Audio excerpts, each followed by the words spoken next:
Hey, what's going on, everybody? Mark from Rams Up here. I have my Rams Up update as we creep towards the big game with the Cardinals. Man, the NFC is getting dicey. At least one really good team is going to get left out of the playoffs. Talk about that here at the end. Before we move on, well, what do we got to talk about this episode? Let's talk about roster moves. Offensive lineman Wayne Bowles, just added to the practice squad like 10 days ago, has been terminated, and the Rams have brought back Joshua Carty, cleared waivers, and the Rams bring him back. And, the one thing about the practice squad, the turnover there, it must be really stressful for some of these young guys. Bowles, for example, been on the practice squad a couple of times, on for like a week and then back off. How do you get rolling with the rest of your life with the possibility of being added to an NFL practice squad? Just something to think about. But kind of a bummer for him. They do waive him and then terminate him from the practice squad and bring back Carty. So a bit of a rehab project here for Joshua Carty, right? Although, like I said, it's still possible someone has kicker problems. They could pull him, they could claim him. Although I don't know if you're a playoff team and you're having kicker issues, I don't know if Carty is the guy you'd want to go to right now, including the Rams. But there he is on our practice squad. So maybe there is hope long term for Joshua Carty. He certainly has the leg strength. He has the leg. And we've seen some accuracy from him. I think he's just got to get through some head issues, perhaps. And it's a whole operation, though. I think the operation had deficiencies, and I'm not saying he was the scapegoat, but he certainly couldn't overcome those. So Joshua Carty back on the practice squad. Hey, how about Matthew Stafford? This was all over X, and I thought I'd share it. Career passing yards, he's ninth right now and has a chance to, with another 12 TDs, he could move past Ben Roethlisberger, Dan Marino, and Phillip Rivers and move into sixth place all time. And by the way, Stafford was named NFC Offensive Player of the Month for November, really tore it up. That last game, what was that, the last day of November, was it? So that game did count, but Stafford had a great November regardless and deserves that award. And also career passing yards, he is eighth on the list. And I don't know if he's going to get there this year, but he should pass up Phillip Rivers very soon and Ben Roethlisberger as well. And I think he has a shot at, Aaron Rodgers is still playing, so that's hard to say, but I think he would definitely, by the end of his career, I shouldn't say definitely, very likely going to pass up Phillip Rivers and Ben Roethlisberger on his way to the Hall of Fame, right? That's what I'm thinking. And hey, by the way, MyBookie sponsoring us, and up to $500 of your first bet fully covered. Go to MyBookie, use that Rams Up promo code. Pretty good deal. I really like the Chargers to win on the money line Monday night. That's probably my bet of the week. And this is a pretty sweet deal. I'm not telling you to go out and use your grocery money to make a bet. I'm telling you to bet responsibly. Find a game you like, maybe a parlay, have some fun with it. MyBookie, proud sponsors of our Rams Up YouTube channel and podcast.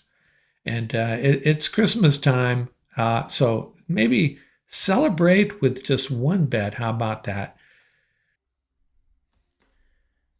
Hey, and how about a couple Rams really standing out? These Pro Football Focus grades were shared by the LA Rams Public Relations Department. Poona Ford, among all interior defensive linemen, third in defensive grade, 85.4, second in run defense grade, 86.8. And, that's what we brought him on board for. And it was a great acquisition. Our run defense last year, there was times where it was okay, but we all know that was probably our biggest weakness. And this year it's been pretty solid. Then he's not 100%, barely plays against the Panthers. And what happened? it all went south on us really quick. I think Ford and Nate Landman were the two keys to patching up this run defense. It appears that Poona Ford is probably the most important part of that equation based on what happened last week. So we'll get to the injury report here in a second. Poona Ford, we need him back badly. And Cam Curl among safeties, first in run defense, 88.8, and fourth in tackling, a tackling grade of 88.3. And we talked about that. I talked about it recently. In case you missed it, if you talk about the top 20, 25, 30 tacklers in the National Football League, all of them are linebackers except for one, Cam Curl. I don't know when you get to the second safety or the second non-linebacker, but I think it's in the 20s. And he does not miss many tackles. So Poona Ford and Cam Curl, those are probably the two primary components, along with Nate Landman, as far as run defense. Omar Spate's not too shabby either. So, these power rankings, this is so difficult. And I'm going to read off what I have here for those of you listening to audio only. I feel pretty comfortable about my top four. I'm leaving the Rams at number one and giving them a mulligan. They're 6-2 against teams currently in the playoffs. They had one bad outing on the East Coast and in the rain, so we'll give them a pass. Their resume is pretty solid. And then the Broncos at number two, giving them their defense is just incredible. Still have questions about their offense and come playoff time. And then the Seahawks, they're to me a really scary team. This game Thursday night in Seattle is going to be the game of the year up to that point, I think. Two elite football teams, two elite rosters, great coaches. I think the separator is the quarterback, but this is a really, really good Seahawks team. I know a lot of you were not happy with me when I said that overall I thought the Seahawks outplayed the Rams the first meeting. And I get it, you got to give some credit for red zone defense and takeaways, but that Seahawks team was pretty impressive. And then the Patriots, maybe a little bit softer schedule, but their quarterback is playing really well coached. And then after that, the Eagles, the Niners, the Packers, the Bears, Chargers, Bills, Lions with a big win over the Cowboys, offense rolling again. Colts have fallen on hard times. I mean, I think I had them ranked number one a while back. So after the top four, take it with a grain of salt. The Eagles at 5, maybe I'm giving them too much credit. Maybe I need to have more recency bias when it comes to the Eagles, because they have not played well since halftime of that Cowboys game. But maybe I have them too high. And the Bears too low at number 8. And then in the green room, the Chiefs, just waiting for them to make their push, right? The Cowboys took it on the chin against the Lions, but their offense is really scary. And then the Ravens, Jags, Texans, and Bucks. Among those teams, the Jags are probably playing the best football right now. Bucks just need to get healthy. Texans, an elite defense right up there with the Broncos and the Rams, I would say. So power rankings, for what it's worth, I really like my top 4 after that. Hey, man, go ahead, throw darts at it for me. The Rams injury report, Poona Ford and Darius Williams not practicing on Thursday. That Poona is the most concerning. Apologies to Darius Williams, Akilla Witherspoon coming back. But we really need Poona Ford back. But if he can't go, this defense needs to step up without him. Limited Devontae Adams. That would be a red zone issue for the Rams. Cam Kinchins, Kyron Williams, and Byron Young also limited. I feel comfortable they'll all be good to go. The big concern is Poona, obviously. And then full go Tutu Atwell and Omar Speights. And it's still a mystery. Maybe it's not a mystery. Why is Tutu Atwell, why has he not been activated? Well, I think it's really, you got 4 tight ends and 5 wide receivers. Tutu's not a guy that's going to play on coverage units. I don't think he's going to be returning punts or kicks for us. Obviously, he could. But what do you do with them? Do you really open up a roster spot for a 6 wide receiver? You're not going to expose any of those other guys, those wide receivers, to the waiver wire, try to sneak them on your practice squad. That's not happening. Maybe Xavier Smith. I think Xavier's productivity against the Panthers is one of the reasons perhaps that the Rams put the pause button on Tutu. But maybe by the time you hear this, Tutu will be activated. Maybe he will be activated on the 53 come Sunday. But he is full go, as is Omar Spates, who was limited the prior day. The Cardinals injury report, and it continues, a pattern here. Whoever's playing the Rams comes in really banged up, not practicing. Running back Trey Benson, wide receiver Marvin Harrison Jr., the other wide receiver Greg Dorsch, Josh Sweat, one of their best players on defense, Walter Nolan, good young defensive lineman, Rabbit Taylor Demerson, and cornerback Max Delton also not practicing, and a bunch of guys limited as well. Now, the Rams have 3 losses, and 2 of them were to teams that came in really banged up. We've beat some teams like the Bucs, for example, that were really banged up, but we've also 2 of our 3 losses were against teams that came limping into the game. So not sure how much weight we should put on this. Rams need to ignore that stuff, and I'm sure the coaches drill that into their heads over and over and over again. But I'd suspect sometimes, like perhaps last week, doesn't quite get through to them. Now let's talk about the Rams' path to the number 1 seed. They're well on their way to the playoffs. The Bears, the number 1 seed at 9-3. For those of you on the podcast, I have it displayed here as well as conference record. I'm not going to read all those numbers, but the Bears and Rams at 9-3, the Eagles at 8-4, Bucs at 7-5 as potential NFC South champions, the Seahawks at 9-3, Packers 8-3-1, 49ers 9-4, Lions 8-5. And I got the conference records there as well. These were all the teams with a shot at the number 1 seed. Lions, probably a real stretch at this point, or extreme stretch. Let's just say it, Lions will not be the number 1 seed. So let's just presume you need to get to 13 wins to snag that number 1 seed. And a team could end up grabbing the number 1 seed with just 12 wins. It could happen. But the Rams need to go 4-1, and we're hoping they would have had a win against the Panthers to grease the skids here a little bit. Didn't happen. So now they need to go 4-1, and they got the game with Detroit and the game with Seattle. So it's a tough road. It's a tough road for all these teams. The Eagles would need to go 5-0, and they have Buffalo and the Chargers on their schedule. The Bears need to go 4-1. They got 2 games with Green Bay, plus the 49ers in Detroit. So I don't think it's going to happen for the Bears either. They may have trouble getting to 12 wins.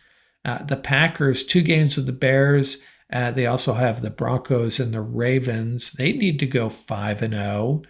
Remember, they do have a tie, though, so that's a half game in their favor because of that. The Seahawks need to go 4-1, just like the Rams, and they got the Colts, the Rams, of course, and the 49ers. So that's a tough road as well. That Rams Seahawks game is going to be electric, I think. And then you got the 49ers need to go 4-0. They got the pretty, I wouldn't say easy. They got the Titans. So you'd think that'd be a W. Then they have the Colts, Bears, and Seahawks. So the 49ers are not a team to discount. They could very well win the NFC West. They could still take the number 1 seed. Not very likely, though. There's just too much stacked against them at this point. Even if they go to 4-0, get to 4-0, then they'd be tied with someone else. I think that would knock Seattle out of the running for the number 1 seed. I don't know, man. I haven't done all the calculations, all the possibilities. Just saying that the 49ers do have a path to 13 wins, so you can't discount it. That's for sure. Now, I wanted to talk about the fearsome four things I want to see against the Rams against the Cardinals. The first two things are not necessarily related to snagging a win. Number one, I'd like to see Tutu back on the field. I really would. And at the expense of someone else losing a roster spot, I get it. I don't know what position they can reduce the numbers at. They certainly can't, I think, waive a wide receiver. I think they want to go four tight ends on the roster so they can go three tight end sets. Rob Havenstein being on IR complicates it. If Rob Havenstein was back, they could potentially waive an offensive lineman, but they can't do that either. They got 7 defensive linemen, but one of them, Poona Ford, is their most important one, is banged up. So it's just a tough decision for them. They have a cornerback. Maybe if Darius is healthy and Akilla is 100%, maybe waive a secondary player, a defensive back, Chris Smith, someone like that. But it's not an easy decision because, like I said, Tutu is not going to be playing a lot of special teams unless you want him returning kicks, and I don't think we want him doing that.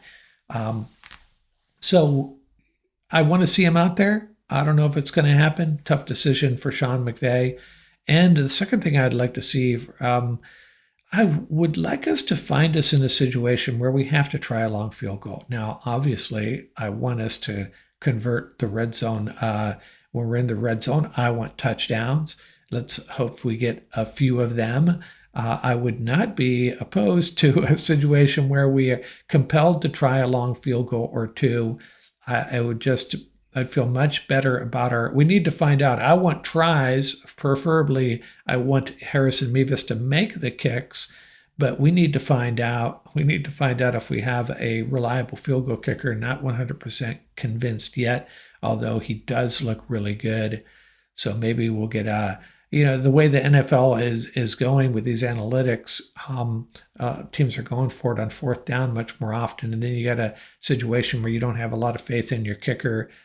So you're even less likely to try a long field goal. But I think the Rams, they need to give it a go at some point. We had a couple of decent range, mid-range, longer range, one longer range field goal from Mevis. Need to see more. Haven't seen enough. Now, the two things we need to do to win this game, aside from the obvious ball security, is we need to patch up that run defense with or without Poona Ford. We can't just, hey, if Poona's not in, we suck, stopping the run. We got to be better than that as a team. Now, hopefully Poona's back. If he's back, I think the problem will be solved. And then we also need to tackle better. We've been one of the best tackling teams in the National Football League, if not the best. And then last week, not so great. So we want to get back on track with that. And last week, maybe it had to do with the wet grass, the rain. I don't know, but it was not a pretty sight. So that's the fourth thing. The fearsome fourth thing I want to see in this game, better tackling. So that's all I got from my Rams Up update. We'll be back Saturday morning with our Saturday morning roundtable with Scott and Forbode, a pregame pulse early Sunday morning since it's an afternoon game. That's it. That's all I got.